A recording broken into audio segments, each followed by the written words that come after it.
Wedding photography best cameras 2022 right now for you. Throughout this video, we're going to be talking about all four of the major systems: Sony, Nikon, Canon, Fuji, and I have real life experience photographing with all of them at real life wedding days.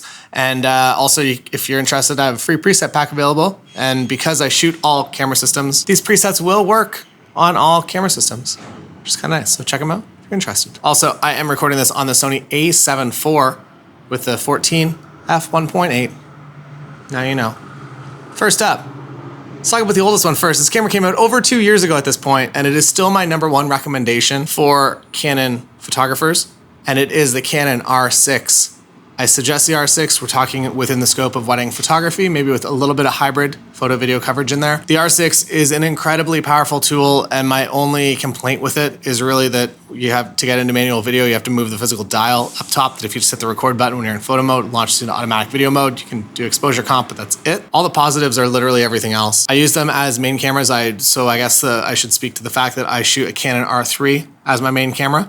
And last year I shot 2 Canon R6s because the R3 didn't yet exist. I shoot the R3 specifically because I do photo video pretty much at every wedding day now. But for the cost of an R3, you can pretty much get 2 R6s, and you can shoot maybe the 35 1.8 on one body and maybe the 85 Samyang if you can find one on the other, or maybe a 50 and the new upcoming 24 that I'm very excited about. Canon R6 is my camera of the year and still my #1 recommendation for anyone looking at Canon mirrorless systems. Next up, the Nikon Z9. I'm giving the award to the Z9 and not the Z6 II, simply because the Z9, the autofocus upgrades, I do feel are worth it if it's within the budget. The Z6 II or even the Z5, I'm Canadian, so I say Z, I can't unwire that from my brain. The Z6 II is an incredible tool, but I have found that the autofocus at least more matches closely to what's going on with other camera brands such as Canon and Sony. If you are on the Z9, Z6 II is still totally great. It does just require a little bit more kind of manual hands-on controls of your autofocus and selecting points and tracking properly.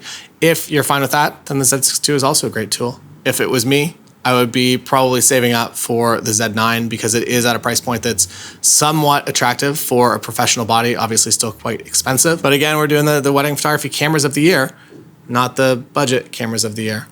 Although some of them are, I guess the prices are all across the board here. Next up, Fuji. I'm giving the award to the Fuji, the X-H2s, the H2s. We had an incredible time with this camera in Iceland in pre-release, and it was really, really surprising how much they've actually done with the autofocus. Came home, shot a wedding with it, and really, really enjoyed the experience. The autofocus upgrade, I would say, is worth it enough to go for the H2s. Fujifilm X-H2s. Next up, the Sony A7 IV. Again, what I'm recording this on. Had a great time with this with the 35 to 150 Tamron. I would recommend that's, if you are going Sony, that maybe is a lens that you should be looking at. I am very, very happy with this camera, specifically using I know this is for cameras and not for lenses, but the 35 to 150 Tamron doesn't really exist properly for other manufacturers.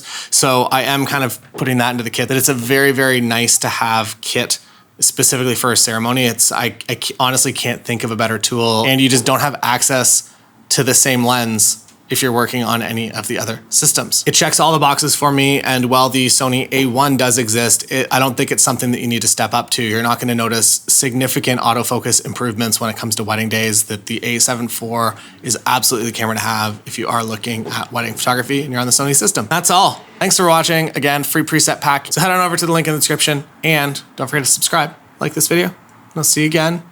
I don't know, probably a lot. I'm on YouTube a lot. If you want to see some full wedding days, look at that. It's right there on the screen. Go check out some full wedding days with the Sony camera, the Canon camera, Nikon, Fuji. What do you want? We got them all over there.